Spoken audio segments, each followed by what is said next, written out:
हाय, मी doctor Sharayu. मागच्या व्हिडिओमध्ये मी तुम्हाला स्काल्प पेन सेट कसं लावायचं, त्याच्या आधी आयव्ही लाईन सेट कशी करायची हे मी तुम्हाला सांगितलं। आजचा टॉपिक अतिशय महत्त्वाचा आहे, ब्लड ट्रान्सफ्युजनची लाईन कशी सेट करायची। ब्लड ट्रान्सफ्युजनच्या वेळेस कुठली खबरदारी आपल्याला घ्यायला पाहिजे, तर हे ब्लड आहे का पेशंटचं आलेलं, हे या पद्धतीने बांधलेलं असतं आणि त्याच्यासोबत येतो हा blood transfusion set. I V set आणि ब्लड ट्रान्सफ्युजन सेट हे दोन्ही वेगळे असतात आणि ब्लड ट्रान्सफ्युजन सेटवर ब्लड ट्रान्सफ्युजन सेट म्हणून लिहिलेलं असतं। आणि हे जेव्हा ब्लड येतं तेव्हा आपल्याला हे ह्या पद्धतीने ओपन करून घ्यायचं। हे आता मी ओपन करते आहे। ओपन केल्यानंतर आतमध्ये पेशंटची माहिती टॅग लिहिलेलं असतं आणि या मागे सुद्धा त्याची माहिती दिलेली असते। आणि ह्याच्यासोबत एक फॉर्म येतो, हा फॉर्म भरलेला असतो।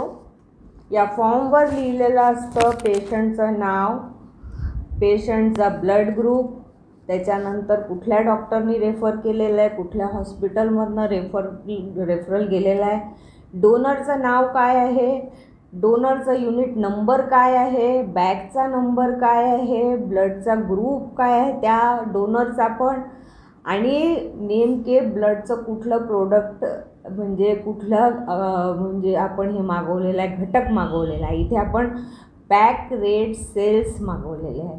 ब्लडचे घटक त्याच्यावर आपण वेगळा व्हिडिओ आपण बनवू आणि डेट टाकलेली असते आणि टाईम टाकलेलं असतं जेव्हा ते लोक आपल्याला ब्लड हे इश्यू करतात।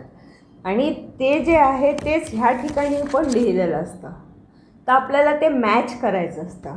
ब्लड ट्रान्सफ्युजन करायच्या आधी ह्या फॉर्मवरची माहिती आणि ही माहिती मिळते का हे कन्फर्म करून हे आपल्याला आपल्या रेकॉर्डवर आधी घ्यायचं असते लावायच्या आधी।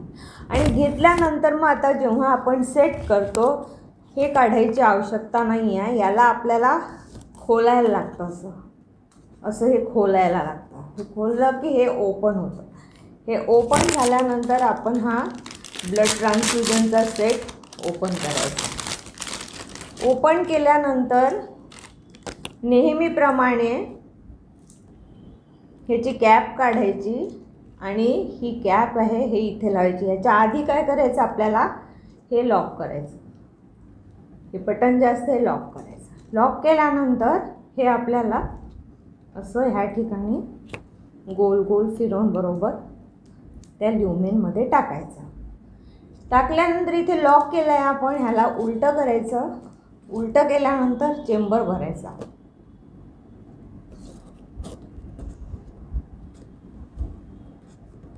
हा चेंबर आपण इथे भरून घेतला आहे। भरल्यानंतर आपल्याला हे लॉक खोलायचं आहे, स्लोली खोलायचं आहे।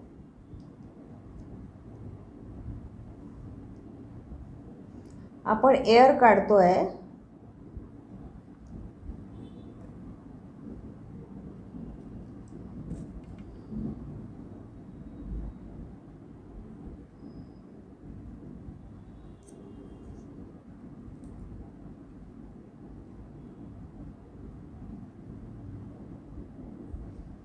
आणि ह्या ट्यूबपर्यंत आलं की आपण हे लॉक करून द्यायचं।